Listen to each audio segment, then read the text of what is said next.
the alliance between Europe and the United States is breaking up. The United Kingdom supports Europe to leave the United States. Recently, the British government finally couldn't resist and joined the ranks of international critics of the massive green subsidy package of the United States.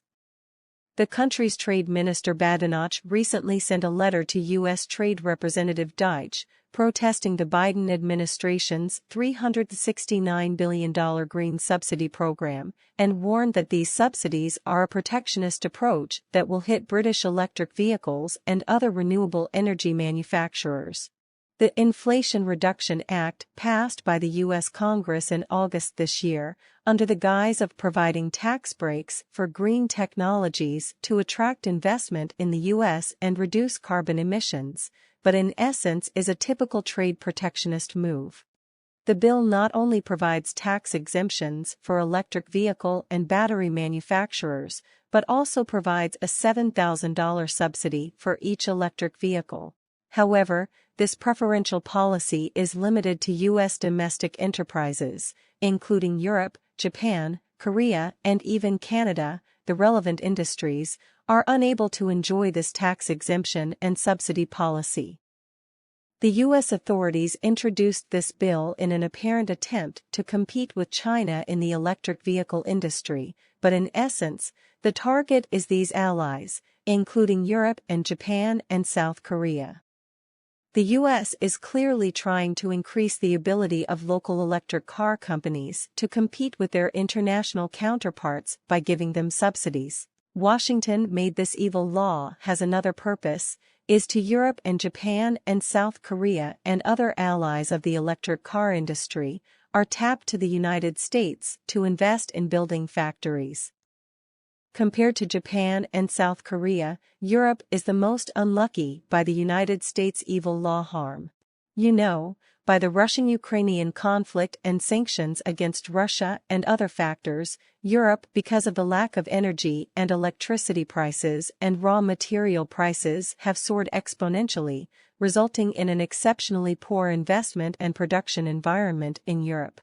The United States, however, with its own energy and electricity price advantage, offering generous tax exemptions and subsidies, openly digging the corner of European industry. In this regard, many European countries are concerned that, in the long run, Europe will be deindustrialization. Because of the unilateral protectionism promoted by the United States regardless of the lives of allies, resulting in European countries to bear the pressure of inflation and recession, but also to bear the pain of hollowing out the U.S. industry.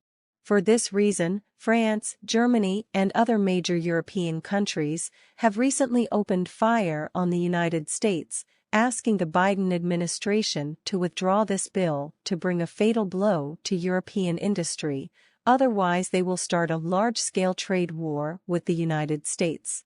Since Brexit, the UK has been in constant trouble with its old bosses. Therefore, the UK has been silent when the EU issued a relevant bill against the United States. Now, London has also started to happen to join the EU's battle group and launch a public opinion attack on the United States. This means that not only the EU, but also the whole European continent has been angered by the unilateral protectionism pursued by the US. Under such circumstances, if the Biden administration continues to carry on, the U.S.-European alliance may break up as a result.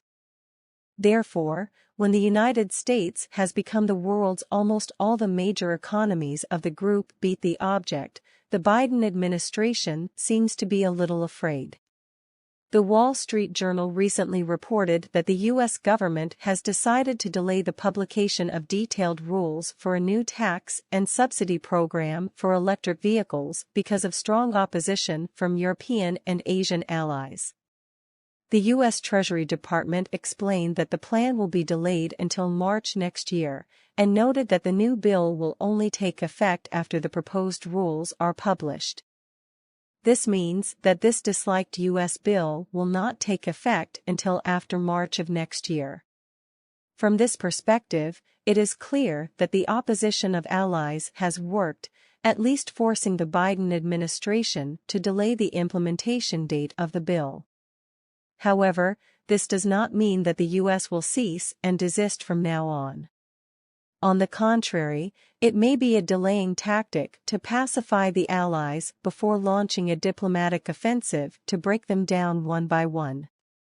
At that time, the U.S. implementation of this bill, the resistance will not be so strong. The United States is the originator of international trade protectionism, for their own interests simply do not care about the lives of other allies. What's more, the U.S. introduced the Inflation Reduction Act involves not only the interests of the U.S. plutocracy, but also the interests of members of both parties in the U.S. Congress. Therefore, the opposition of European and Asian allies, wanting the United States to abandon this bill, the possibility is extremely low. What's more, Europe simply does not dare, nor has the ability to retaliate against it. The Financial Times says that European countries, whose public finances are stretched to the limit, are very reluctant to start a kind of subsidy race with Washington. Now the EU countries are experiencing a serious energy crisis. EU companies are preparing to withdraw their factories from the EU because of high gas prices, and EU residents are stirring up various protests because of high gas prices. In such a situation, the EU is still limiting gas prices, which is not stupid. Russia has long stressed that it will not export gas as long as gas transactions cannot be carried out within the rules of the market, and if the EU artificially restricts gas prices, then Russia will no longer export gas. Russia is not just talking about it. Putin has signed a presidential decree banning the import of Russian gas by individuals or companies associated with unfriendly countries. All EU countries are on Russia's unfriendly countries list, which means that the EU is no longer eligible to buy Russian gas. The loss of Russian gas will inevitably lead to another increase in gas prices in the EU. The price hike is bound to make EU companies and residents protest again. Doesn't it show the EU's stupidity? As early as 6 months ago, EU residents protested against high energy prices and demanded that the EU change its energy strategy and lower energy prices. However, half a year has passed, energy prices have not only not been reduced, but also soared all the way to the present unacceptable prices. The funniest thing is that the US also began to dig the feet of the EU in this process, using various preferential policies to attract European companies to the US to establish factories, and the US also exported a large amount of high-priced natural gas to the EU. However, the EU can only verbally protest and express its dissatisfaction with the betrayal of the United States, but in fact there is no way to take the United States. The inability to stop energy prices from skyrocketing and the inability to stop the US from depriving Europe of its interests is enough to prove the EU's incompetence. But the EU cannot show this incompetence naked in front of the EU residents, so there is a scapegoat for Russia. There is a perfunctory action to limit the price of natural gas.